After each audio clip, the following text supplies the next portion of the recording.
L'homme était très chaleureux. Il te voit, il t'adopte en même temps.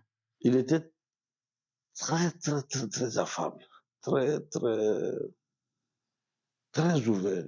D'abord, Molo, charismatique, Molo, honnête, Molo, abestra alanya. Il était à la fois un guide, un maître, un père. Le Cheikh Aboukar Fofana était un guide. Il était un guide qui avait un très grand charisme. Et il était pour moi, franchement, comme un grand frère. Il était non seulement le leader, mais il était le père de tous les étudiants. Il était le père des jeunes imams et il était le père des cadres musulmans qui étaient autour de lui. Voilà, c'est un homme de vision, c'est un formateur, c'est un prédicateur, un savant, un cadre compétent. Le Cheikh Boukari Fofana était un père pour moi.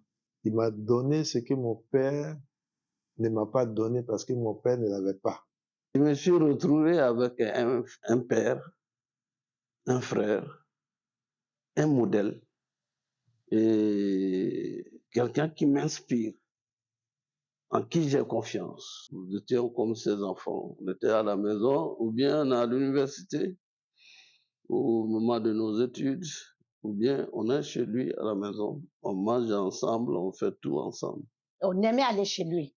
À l'improviste, on ne l'avertissait pas. On atterrissait chez Boukari Fofana, même la nuit, même pendant le ramadan.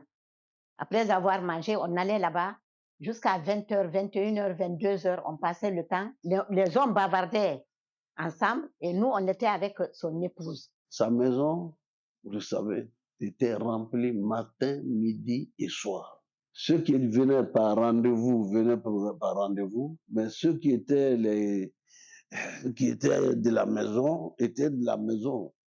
Le Cheikh n'avait pas de vie privée, n'avait pas de vie de famille. Tout ce qui l'intéressait, c'est que la communauté musulmane et les musulmans puissent avoir un bon positionnement dans ce pays. C'est dans cette maison-là qu'on a créé la Ligue islamique des prédicateurs.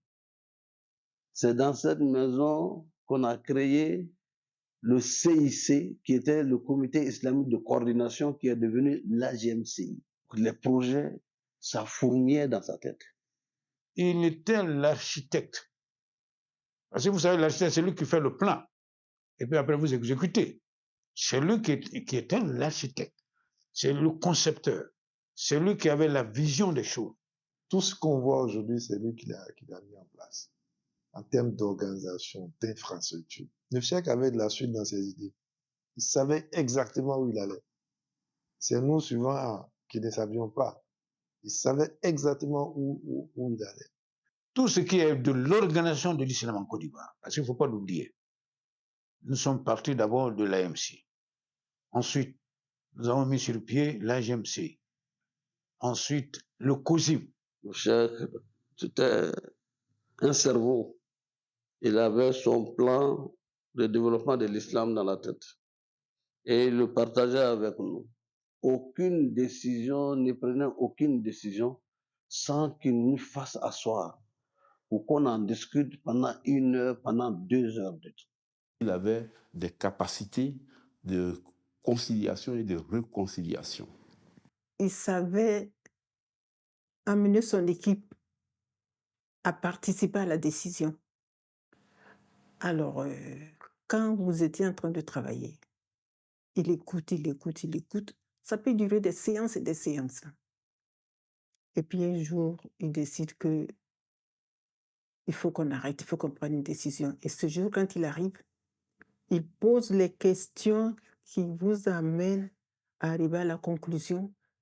Et tout le monde a l'impression d'avoir participé à la décision que lui-même, en fait, avait déjà pensée. Devant certaines situations, il prenait certaines décisions, il donnait certains conseils que c'est longtemps après que nous, on comprenait. Parce qu'il était en avance sur son époque et il avait surtout une bonne vision de ce qu'il voulait faire. Tout son souci, c'est l'islam. Il avait la lumière en lui. Quel avenir? Comment s'organiser? Comment avoir le support? Comment avoir le support comme les autres? Ce problème, comment organiser la communauté musulmane de bout en bout. Il a compris une chose, qu'il fallait s'appuyer sur la jeunesse. Il a beaucoup travaillé sur l'AMC dans les écoles. Et ensuite, après l'AMC, il a travaillé beaucoup avec la GMCI, dont je suis le premier président. Et parce que tout ça, il a compris que c'était la jeunesse. Il dit, moi, je suis issu, un produit de l'école coranique. Youssouf Silla, qui est qui est au ministère des Affaires étrangères, est un produit de cette école. Mamadou Traoré, qui est avec moi à la BAD, est un produit pur de cette école. Nous voulons que cet avenir également soit ouvert à nos jeunes. Il a beaucoup travaillé pour mettre en synergie les arabophones et les francophones, ce qui constitue un point de force majeur pour l'organisation de la communauté musulmane en Côte d'Ivoire. Il avait créé une équipe multidimensionnelle avec différentes professions, qui étaient capables de performances croisées. Lui, son souci, c'était d'avoir une communauté dans laquelle il y avait des cadres, il y avait des dirigeants qui avaient le souci de la promotion de la communauté. Il a compris qu'une seule personne ne pouvait pas prendre son héritage. Donc, il s'est attelé à former une équipe derrière lui. Il faut qu'on ait cette école pour qu'on puisse éduquer, former notre jeunesse à mieux connaître notre contexte et tout en étant ouvert aux autres écoles ailleurs. Et ça, c'est une réalisation dans laquelle il s'est investi et il a investi énormément de sa propre poche. Énergie kota ko do silamɛya la a ka nafolo k'o ta k'o do silamɛya la a ka wagati a ka temps ka bɛɛ do silamɛya la ko taa s'a saya ma. Tous ceux qui sont là aujourd'hui, je peux, sans exagérer, je peux dire que ce sont ses élèves. Car le cheikh actuel, Ousmane Diakité, était son secrétaire exécutif. C'est lui qui l'avait nommé. Le titre qui me plaît le plus, c'est quand on me dit l'élève de Cheikh Abaka Fofana. Partout où les hommes et les femmes s'organisaient pour l'islam, pour le progrès de l'islam, Oustaz Fofana était là. Donc, lorsque il a appris qu'à la Riviera Golfe, quelques cadres commençaient à apporter une sorte de frémissement, eh bien, il était là dès les premières heures. On s'occupera des cadres et de leurs enfants. Les cadres musulmans et leurs enfants. Votre travail n'est pas dans les mosquées d'Adjamé, d'Atekoubé, d'autres sont là pour le faire. Notre mission, c'est dans le milieu des intellectuels, les cadres, leurs enfants. L'organisation des cadres musulmans. Voilà un élément aussi très important, parce que l'une des forces de la communauté musulmane aujourd'hui, c'est cette symbiose qu'on a entre les religieux et les cadres musulmans, entre les imams et nos cadres. Réussir à mettre ensemble tout ce monde, ça a été un point essentiel de l'œuvre de Cheikh Abaka Fofana. Nous, les cadres, nous avons été mis à l'aise pour pratiquer notre religion. Il nous a décomplexés. Et toutes les occasions étaient bonnes pour nous sensibiliser, nous instruire qu'il faut toujours avoir à la tête une vision. Il faut que nous nous considérons comme des hommes de mission et que nous sachions également que nous avons des vertus et des valeurs. Et ces valeurs, il faut les incarner. Il ne faut pas qu'on travaille par hasard. Il faut avoir des objectifs à atteindre. Il faut avoir un programme Il y a eu beaucoup d'obstacles, c'est vrai. On a combattu Bokari Fofana. Il y a eu même des déchirures parmi eux-mêmes. Parce que Satan, il est toujours là, il veille au gré. Mais ils ont su surmonter tout ça. Une personne de sa trempe ne pouvait pas avoir que des amis. Il avait des ennemis à qui il faisait de l'ombre. Et non, donc, naturellement, les gens réagissaient. Mais au fond de chacun d'eux, on savait que ce monsieur-là, c'est une grande personnalité. Il est venu pour accomplir quelque chose. Il va l'accomplir. De toutes les façons, lui, il allait accomplir ce qu'il veut, quel que soit ce qui se passait. C'était quelqu'un qui avait du caractère. C'était un homme qu'il fallait respecter. Et il se faisait respecter. Il était entier et il disait ce qu'il pensait. Il répondait franchement, ce qui le caractérisait, c'était sa grande franchise. Mais il faut souligner aussi qu'il trouvait toujours les mots justes. Voilà, pour vous expliquer les choses, pour ne pas que vous soyez choqués outre mesure, et pour que vous en compreniez le bien fondé. Tu n'es pas venu pour les funérailles, pour les baptêmes et pour les réunions du village. Tu es venu pour un destin qui porte sur la Côte d'Ivoire. Si tu enfermes tes ambitions dans ton village, tu n'auras qu'une dimension villageoise. C'était un homme véridique. Il a des droits au but.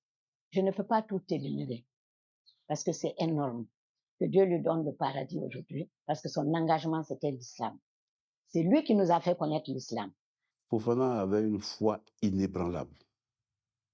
Il croyait en Dieu. Il était convaincu que l'islam était la vérité. Et donc, il n'a jamais fait de concession par rapport à ça. Je crois que si on veut citer tout ce qu'on peut retenir du Cheikh, c'est toute une vie. Et je peux dire que nous faisons partie des produits finis du Cheikh. Les qualités du Cheikh sont énormes. Et je n'ai pas peur, je n'ai pas honte de le dire. Il m'a fabriqué. Je suis son enfant. Il voit assis ce que moi je ne vois pas debout. C'est ça le vieil adage. On nous a dit, hein, ce qu'un vieillard voit assis, les jeunes ne le voient pas debout. On ne peut pas être comme lui, mais on essaie de faire un peu comme lui, surtout dans sa foi, dans son intégrité et dans son engagement et dans sa vérité. Qu'est-ce que nous retenons, qu'est-ce qu'on a à dire à la jeunesse? Ben, nous a laissé un héritage très, très, très lourd. Mais cet héritage-là, pour pouvoir l'entretenir et perpétuer, il faut garder à l'esprit notre vision de l'islam, notre mission de propager et de continuer la dawa. Ce que j'ai beaucoup retenu vers ces derniers temps, c'était vraiment sa spiritualité. An tun bɛ ɲɔgɔn fɛ a bɛ ala tana deli a bɛ zikiriw kɛ a bɛ alikuranna karan a bɛ hinɛ sɛgɛbagatɔw la. La prière, la lecture régulière du Saint-Coran, les zikrs, les invocations. Et ça, c'était son viatique. Et cela dit, c'est que nous pouvons affirmer que c'était un saint. Il faut faire en sorte que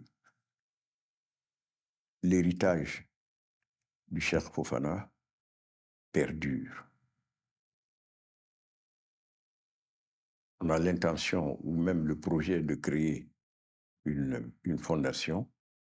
Il faut que cette fondation-là soit soutenue, fortement soutenue, parce que ainsi on rend justice à un grand homme, à un grand musulman, quelqu'un qui a marqué son époque, qui a marqué aussi sa religion.